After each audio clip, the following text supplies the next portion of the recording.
자, 우리 함께 봉독한 말씀 통해서 설교 제목 읽어보실까요? 표대를 향하는 인생으로 함께 은혜를 나누겠습니다. 자, 어떤 일이나 상황에 대해서 우리가 갖는 마음의 자세, 그리고 그 마음가짐을 일컬어 태도라고 합니다. 태도. 사람의 속마음은 안 보이잖아요. 근데 태도는 드러납니다. 그래서 그 사람의 마음을 알려거든 그 사람의 태도를 보면 알 수 있습니다. 그러니까 매우 중요하다는 얘기죠.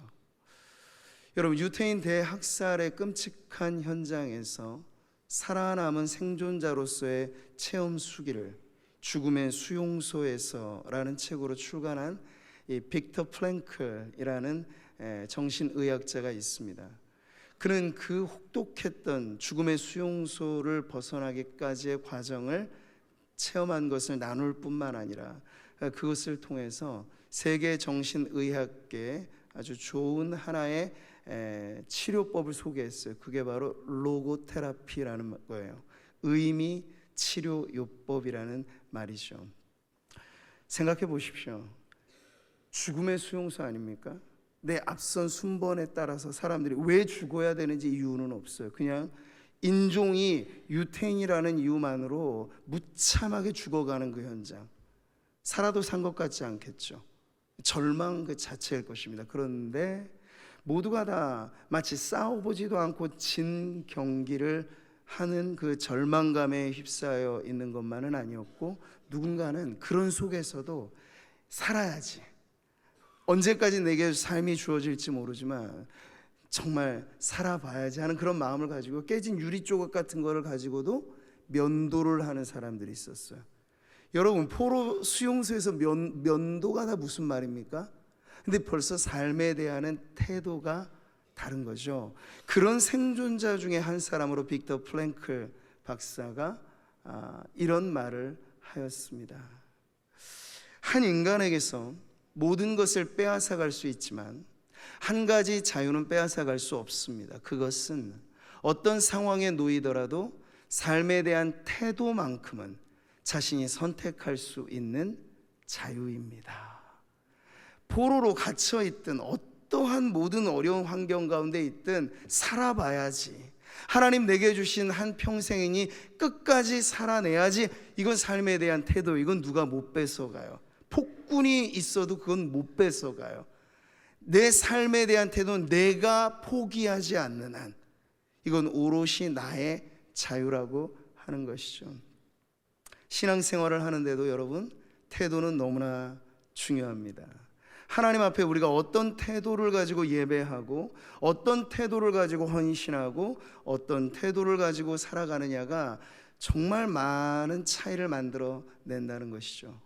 자, 오늘 우리는 본문에서 이 사도 바울의 이 고백적인 이 말씀에 다시 한번 귀 기울일 때 우리 모두에게도 한 번뿐인 인생 어떻게 살아가야 할 것인가, 이 삶의 태도를 바로 세워 정말 하나님 앞에 의미 있고 가치 있는 여러분 모두의 인생이 되시기를 축복합니다.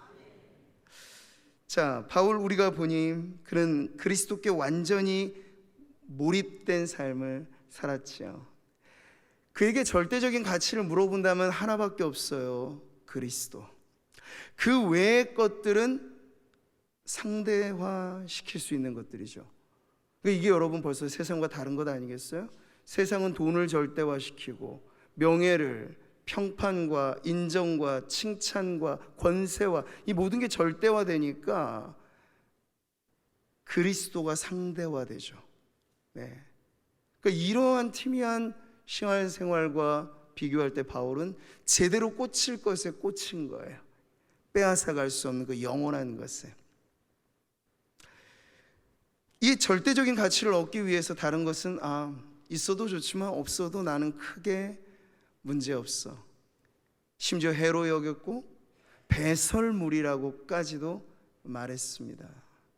저는 이 내용들을 보면서 이게 그냥 사도 바울만의 고백이어야 할까? 아니, 하나님께서는 오늘도 예배하는 우리가 이와 같은 믿음의 삶을 살기를 바라신다 하는 그런 마음을 갖습니다. 자, 여러분, 우리 한국교회 사랑의 원자탄으로 잘 알려진 손양원 목사님이 정말 순교하기까지 거룩한 성도의 삶을 살면서 바울과 같은 똑같은 심정으로 그는 자신이 예수 중독자이기를 바라요 이 한 편의 시를 남겼어요. 한번 보실까요, 여러분? 나 예수 중독자 되어야 하겠다. 술 중독자는 술로만 살다가 술로 인해 죽게 되는 것이고, 아편 중독자는 아편으로 살다가 아편으로 죽게 되나니 우리도 예수의 중독자 되어 예수로 살다가 예수로 죽자. 우리의 전 생활과 생명을 주님 위에 살면 주같이 부활된다. 주의 종이니 주만 위에 일하는 자 되고 내 일 되지 않게 하자. 여러분 아멘이십니까? 네. 근데 여러분, 중독이라고 하는 두 글자가 이렇게나 아름답게 쓰여질 수 있다는 걸 생각해 보셨습니까? 대개는 술 중독, 일 중독, 도박 중독, 쇼핑 중독, 뭐 마약 중독, 성 중독, 대개가 중독이라고 하는 건 인생을 망치는 단어죠. 근데 이 한 단어는 달라요. 예수께 중독되는 것.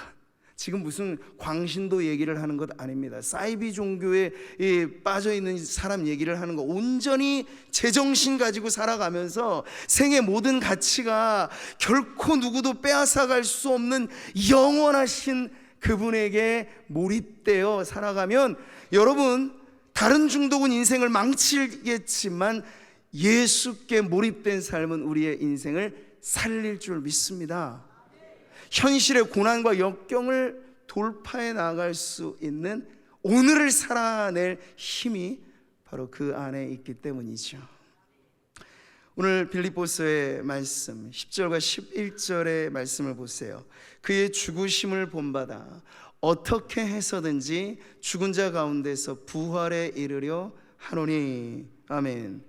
바울은 예수님을 믿되 살고자 믿은 거예요. 물론 십자가를 지고 고난에 참여하고자 하는 그 열정이 있죠. 그러나 그것마저도 부활이라고 하는 영원한 생명에 참여하고자 그는 예수 십자가의 의미를 자신의 삶에 끌어당긴 것이죠.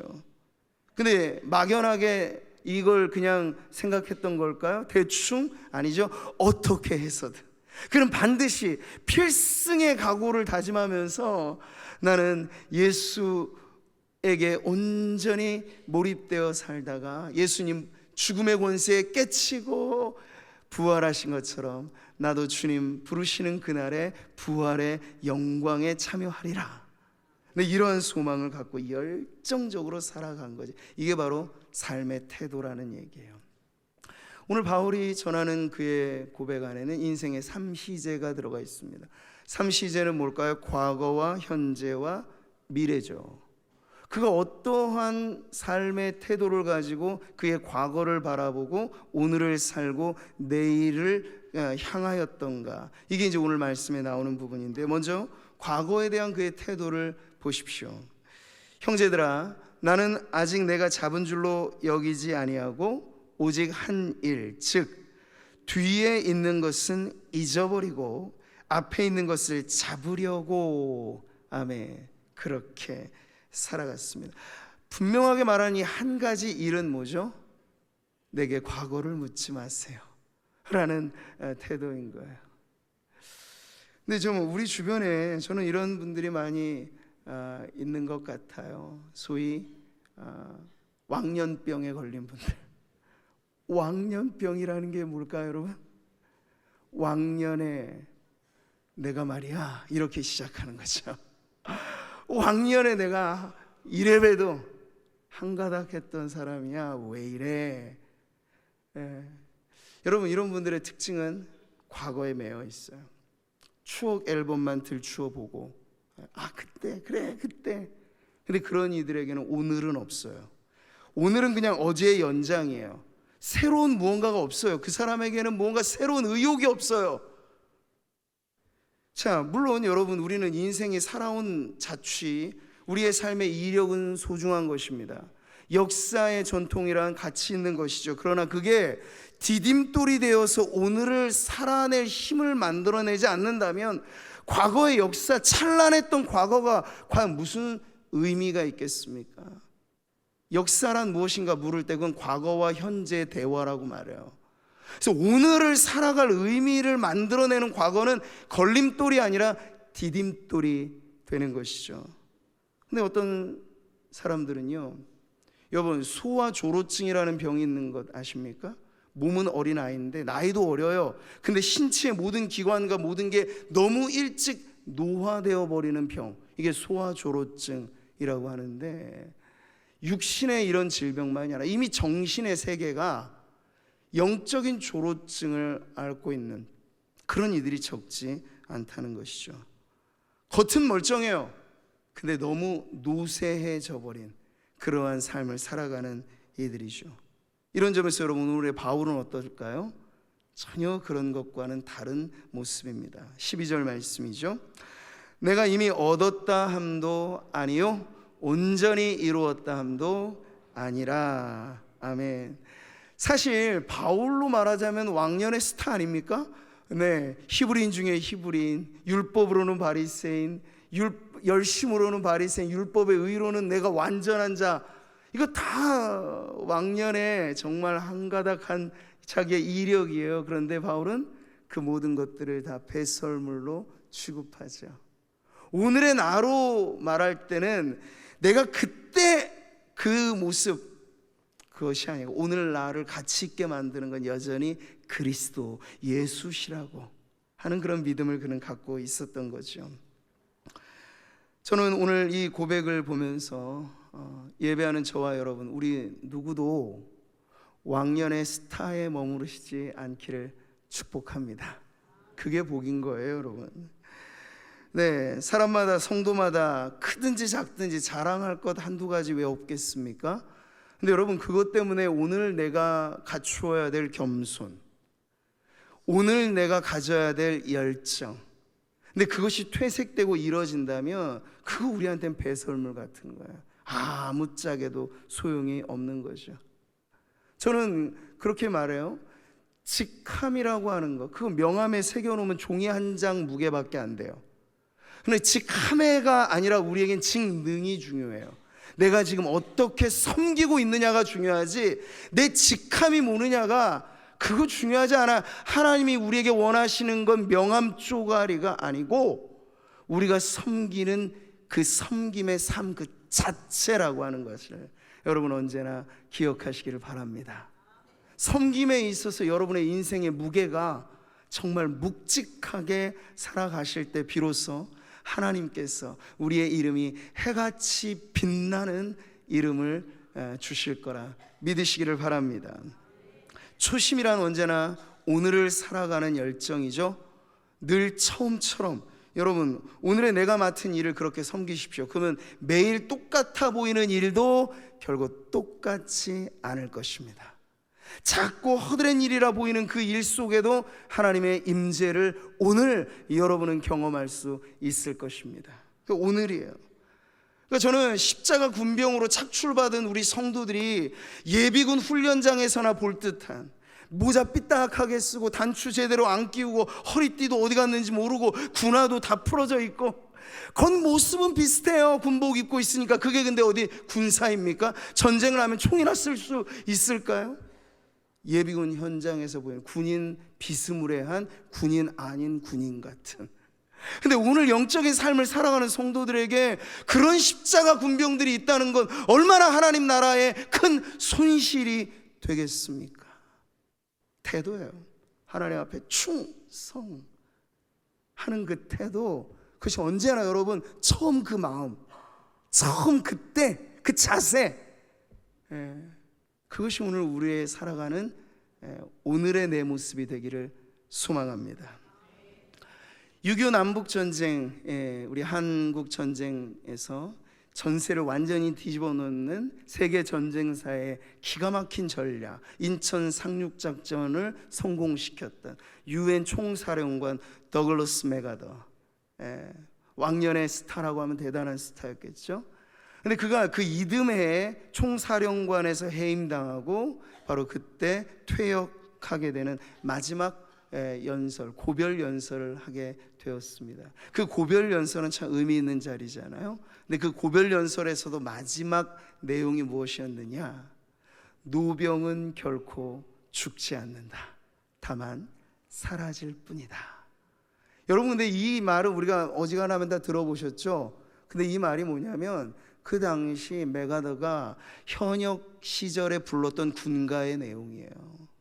군인들, 비록 그는 퇴역하는 자리에 있지만 내 마음에는 여전히 군인의 정신이 살아있어. 나는 이 노래를 부릅니다 라고 하는 그러한 당찬 고백인 것이죠. 저는 오늘 우리 성도님들이 여러분의 인생 나이가 현역이냐 퇴역이냐, 그보다 더 중요한 건 하나님 앞에서 언제나 하나님의 박수갈채를 받는 십자가 군병으로 늠름하게 여러분 오늘을 살아가시기를 축복합니다.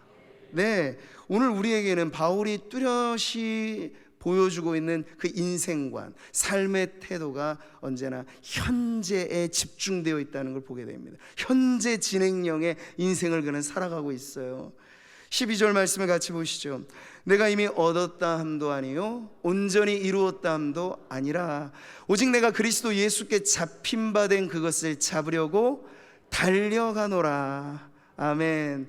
달려갔노라가 아닙니다. 달려갔었노라가 아닙니다. 어떤 분들은 달려갔었습니다 이렇게 살아가는 분들이 계신데, 바울로 말하자면 달려가노라, 현재 진행이에요. 현재 능동태 동사를 쓰고 있어요. 오늘 본문의 시작도 12절, 마치는 14절, 시작과 끝이 똑같죠. 달려가노라.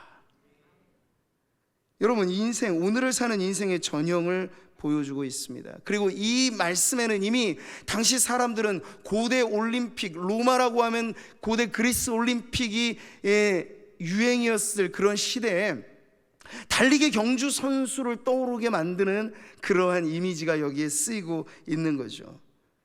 여러분, 지금도 그렇습니다. 단거리나 장거리나 할 것 없이 달리기라고 하는 경주는 아주 심플한 규칙에 따라 진행되죠. 출발선에서 시작하면 결승선까지 가야 됩니다. 순위는 어디서 매기죠? 누가 빨리 출발했느냐? 아니요, 결승선에서 순위가 매겨집니다. 아무리 박차고 일어나서 중간 초반까지는 앞질러서 가요. 보통 마라톤 잘 못하는 사람들이 하는 것, 처음에 내질러서 달리는 거죠. 그리고 중반 되면 픽픽 쓰러져 버리는 그런 사람들은 순위에 오르지 못합니다. 달리기는 시작이 있으면 끝이 반드시 있는 경기이죠. 바울의 이 고백에서 우리는 바울 자신이 복음의 레이스를 달리는 선수와 같이 지금 하나님 나라를 위해 뛰는 선수로 발탁된 자기 자신에 대한 그런 고백을 하고 있다는 것을 알게 되는데, 이 역시도 바울에게만 적용되어지는 고백일까? 아닙니다. 고린도전서를 읽어보니 바울은 성도라면 누구나 하나님 나라를 위해 뛰는 선수로 발탁되었다라고 가르쳐주고 있어요. 이 말씀을 같이 읽어보시죠. 운동장에서 다름질하는 자들이 다 달릴지라도 오직 상을 받는 사람은 한 사람인 줄을 너희가 알지 못하느냐? 너희도 상을 받도록 이와 같이 다름질하라. 아멘. 바울에게만 주어진 영광의 면류관이 아닌 것입니다. 성도로 부름을 받아 위에서 부르신 부름의 상을 조차 달려가는 저와 여러분 모두에게도 예비된 상이 있습니다. 근데 그 상은 누가 받나요? 끝까지 달린 사람이 받습니다. 그래서 예수님 말씀하셨잖아요. 먼저 된 자 중에 나중될 자가 있고 나중된 자 중에 먼저 될 자가 있다. 이건 달리기와 우리가 연상해본 꼭 똑같이 이해할 수 있어요. 처음에는 열심히 예수 믿은 지 얼마 안 돼서 정말 열심히 하는데 얼마 지나지 않아 그 열심, 인간적인 열심 다 사라지고 나면 정말 노쇠해져 버린, 허우대는 멀쩡하고 겉은 창창하고 다른 일은 또 다 잘해요. 세상 일은 아주 앞서가며 잘해요. 근데 예수님을 위한 일이라면 뒷공무니에 또 이렇게 질질 끌려다니다시피 하는 그런 성도라면 여러분 어찌 상 받기를 기대할 수 있겠습니까? 오늘을 사는 인생, 여러분 따라해 보실까요? 뒤돌아보지 않습니다. 오래된 복음성가가 그렇잖아. 주의 뜻대로 살기로 했네. 주의 뜻대로 살기로 했네. 뒤돌아서지 않겠네. 이게 요즘 젊은이들이 여기다 새로운 곡조로 붙인 가사에 이런 가사가 나와요. 어떠한 시련이 와도 수많은 유혹 속에도 신실한 주님 약속 나 붙들리라. 세상이 이해 못하고 우리를 조롱하여도 신실하신 주님 약속만 붙들리라. 어떻게 해요? 결코 돌아서지 않으리. 이것이 오늘 우리 모두의 고백이 되기를 바랍니다. 그렇다면 어떻게 바울이 이렇게 현재 진행형의 불붙는 열심을 감옥에서도 지치지 않는 이 집념어린 경주자로 자신을 표현할 수 있었을까요? 그 동기가 무엇일까요? 오늘 말씀을 보십시오. 오직 내가 그리스도 예수께 잡힌바된 그것을 잡으려고 달려가노라. 아멘. 그냥 열심히면 되지 하고 그냥 막 달려가는 게 아니라 목표가 뚜렷해요. 근데 이 달려가는 경주자로서의 자기를 뛰게 만드는 힘을 바울은 말하기를 그리스도 예수께 잡힌바된 그것이라. 피동적인 표현이죠. 수동적인 표현이에요. 이걸 그리스도의 입장에서 바꾸어서 말하면 어떤 걸까요? 예수님이 바울에게 하시는 말씀에 내가 너를 붙잡았다. 내가 너를 지명하여 불렀나니 너는 내 것이라. 하나님 그렇게 우리를 말씀하시는 거예요. 이게 오늘 본문에서도 하나님이 위에서 부르신 부름이라는 표현으로도 나오게 되죠. 이건 거룩한 소명의식을 가리키는 말입니다. 언뜻 보면 바울을 보면서 우리는 기죽어. 왜 이렇게 열심히 하시지? 우리가 열심히 있는 누군가 옆에 서면 약간 기가 죽는 것처럼 그렇게 생각하실 수 있는데 여러분 한 면만 보고 계신 거예요. 어떻게 그가 그렇게 열심을 낼 수 있었는가에 대한 보이지 않는 이면의 동기와 그 보이지 않는 이면의 원동력을 보시면 아마 다르실걸요? 그 원동력이 무엇이게요? 바울을 붙잡아 주신 하나님의 은혜입니다. 그러면 우리는요? 우리 하나님이 내팽개쳤습니까? 아니잖아요. 내가 너를 지명하여 불렀나니 너도 내 것이라. 말하자면 주님 오늘 모든 성도들 예배하는 이 자리에 있는 어른아이 할 것 없이 여러분 모두에게 대한 너도 내 것이라 말씀하세요. 여러분 누구의 것입니까? 이게 오늘 우리의 생을 불타오르게 만드는 동일한 원동력이 된다면 여러분 우리가 바울만 보고 부러워 난 저렇게 못하는데 그러지 않고 여러분 고유의 여러분만의 삶을 여러분 멋진 경주자로 달려가게 될 힘을 얻게 될 것입니다. 자기 노력보다 더 중요한 하나님의 부르심, 이건 하나님의 열심이지요. 예수님이 제자들에게 하신 말씀, 너희가 나를 택한 것이 아니요 내가 너희를 택하여 세웠나니. 아멘. 이게 발탁됐다는 의식입니다. 그래서 능동적인 헌신을 우리는 겉모습으로 보지만 그 사람의 헌신이 가능하게 되는 그 이면의 동기를 중요하게 볼 때 그것이 무엇인가요? 하나님께서 나를 부르셨다라고 하는 소명의식, 바로 그것입니다. 근데 성경은, 복음은 우리에게 바로 이게 중요하다고 가르쳐 주잖아요. 하나님의 은혜도 하나님의 사랑도 내가 먼저입니까? 하나님이 먼저세요. 하나님 먼저 차려주신 밥상에 우리를 불러주시기만 하는 거예요. 그러니까 우리가 한 것이라고 하는 건 뭐죠? 그냥 믿었을 뿐이에요. 주님이 차려주신 밥상 나를 위하여 진수성찬 차려주셨으니까 내가 가면 먹을 게 있겠지. 내 피폐하고 이 파리한 내 영혼에 살 길이 열리겠지. 주께서 원수의 목전에서 내게 상을 베푸시니 그게 밥상이에요. 여러분, 그 하나님의 은혜가 우리에게 이렇게 열려질 때 바로 내가 하나님의 그 열심에 이끌려서 나도 주님을 열심히 따르리라 하게 되면 여러분 그것이 내 인간적인 열심 이상의 엄청난 능력이 되는 것이죠. 우리가 사랑함은, 사랑도 하나님 먼저 아니에요? 그가 먼저 우리를 사랑하셨습니다. 아멘. 여러분의 열심이 식어져 있어서 답답하십니까?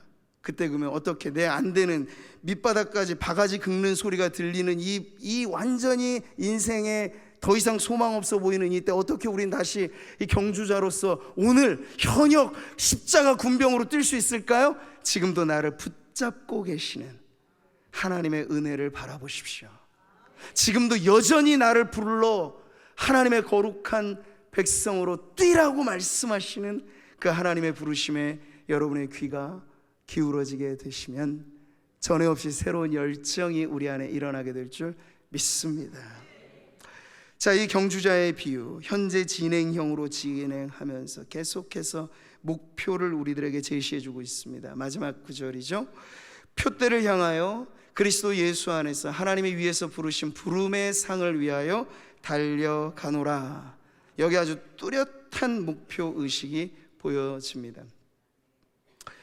이 성공 철학의 거장으로 알려진 이 나폴레온 힐이라고 하는 자가 인생의 마지막 강연을 하면서 강조했던 것, 그 역시도 성공적인 인생을 살아가기 위해서 삶의 태도가 중요합니다 라고 말을 하면서 첫 번째로 강조한 그 태도란 무엇이냐면 뚜렷한 목표 의식이었습니다. 이해하기 쉽게 그는 두 대의 서로 다른 택시의 비유를 듭니다. 여기 한 대의 택시가 있어요. 승객을 태웠습니다. 승객이 어디로 갑시다 라고 목표를 정해주니까 이 택시는 두리번거릴 것도 없이 그 목표를 향해서 빠르게 승객을 옮겨 태워다 줍니다. 이게 우리가 알고 있는 택시의 모습이죠. 근데 여기 또 한 대의 택시가 있어요. 불에는 빈 택시라는 표시가 있고 빈 차. 그러니까 이 택시를 가만히 주목해 보면 결코 빠르게 가지 않아요. 빨리 가야 될 이유가 없으니까요. 승객을 태우기 위해서 이곳저곳 배회합니다. 그러다가 여기 내 승객이 탈까 싶어서 뒤따라오는 차의 주행을 막으면서까지도 멈칫멈칫하는 게 이 빈 택시의 특징이죠. 이 두 대의 서로 다른 택시를 보여주면서 당신의 삶은 어디에 더 비슷합니까? 라고 물어보는 거죠. 그는 이렇게 말하더군요.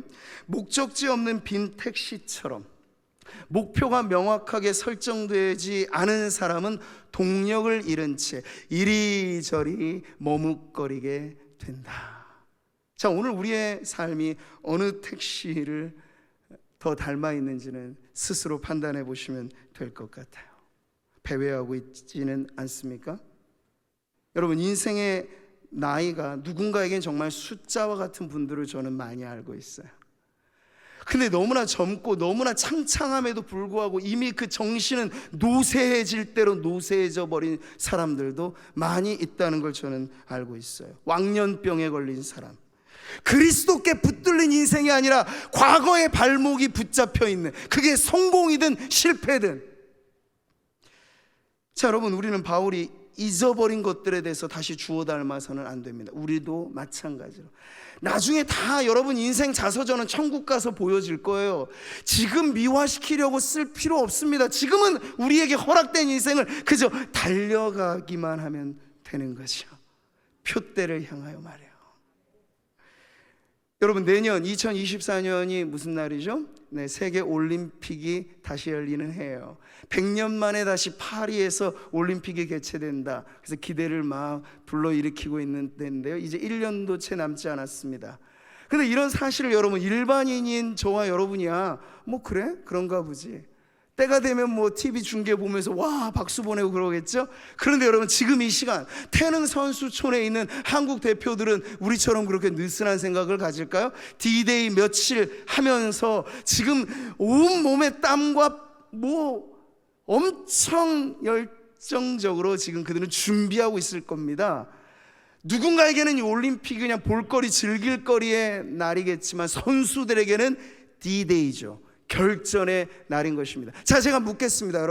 여러분의 인생의 경주는 일반인들이 올림픽을 대하는 그런 느슨한 태도로 보아야 될 것입니까? 아니면 우리도 하나님 나라를 위하여 빛내거라, 뛰거라, 저마다 재능 다르고 달란트 다르고 인생의 경험 다른 우리 모두는 경주자로 부름받은 이러한 삶을 살아갈 때 여러분, 우리의 의식이 내 삶의 마지막 날이 D-Day처럼 여겨져서 하루하루 그날이 가까움을 볼수록 더욱더 열정을 내어서 내 목표, 나의 표대 그리스도 예수를 향하여, 그리고 하나님 나를 부르셨기에 내가 달려가는 이 길의 끝에서 나에게 상 주실 그 하나님의 영광스러운 상을 바라요 여러분 달려가는 선수가 되시기를 바랍니다. 그러면 틀릴 거예요. 그런 인생에겐 삶이 요구하는 무게가 다를 것이기 때문에 그렇죠. 바울은 이렇게 말을 합니다. 이기기를 다투는 자마다 모든 일에 절제하나니 그들은 썩을 승리자의 관을 얻고자 하되 우리는 썩지 아니할 것을 얻고자 하노라. 아멘. 그런 여러분, 이 세상 올림픽 경기에 출전하는 선수들의 열심, 그 이상의 열심이 누구에게? 하나님 나라에 말하자면 올림픽에 출전하는 저와 여러분 성도들에게 있어야 될 줄 믿습니다. 이제 말씀을 맺겠습니다. 오늘 사도 바울의 이 신앙 고백은 우리의 인생의 관을 다시 정립하게 하죠. 오늘을 살아가야 할 우리의 삶에 대한 태도를 말이죠. 그의 나이 78세에 청춘이란 시를 썼던 사무엘 올만은 여전히 우리에게 울림을 주는 메시지를 전해줍니다. 인생의 나이, 여러분 신체에는 나이가 있겠지만 영혼의 나이는 없어요. 여러분의 영혼이 노화된다고 생각하십니까? 절대 그렇지 않아요. 20살 청년보다 60살 노인이 더 청춘일 수 있다네. 누구나 세월만으로 늙어가지 않고 이상을, 꿈을, 소망을 잃어버릴 때 늙어가나니. 사랑하는 성도 여러분, 여기 아마 10대부터 80대, 90대까지 다 계실 텐데 하나님 앞에서는 아무리 길어야 짧디 짧은 한평생 살아가는 우리들입니다. 그런데 세월이 갈수록 노화는 피할 수 없지만, 얼굴에 잔주름은 자연스러운 변화겠지만 여러분의 영혼이 노쇠해지는 것은 막을 수 있습니다. 어쩌면요, 성령의 충만함이 어린애들에게만이 아니라 노년에도 임할 때, 여러분 요엘 선지자가 사도행전이 보여주는 것, 청년들만 꿈꿀 것이다, 아니요, 성경 그대로 제가 인용하면 너희 늙은이들도 꿈을 꾸리라. 노년에 속해 있는 성도들에게도 여전히 내가 살아야 될 이유, 예수 그리스도시라면 여러분은 현역인 것입니다. 세상의 직분으로는 은퇴가 있지만 천국 가는 마지막 날이 이 세상에서의 은퇴식이라고 믿으시고, 노쇠해지지 마시고 열심을 갖고 주를 위해 달려가는 또 달려가는 믿음의 경주자 되시기를 주님의 이름으로 축복합니다.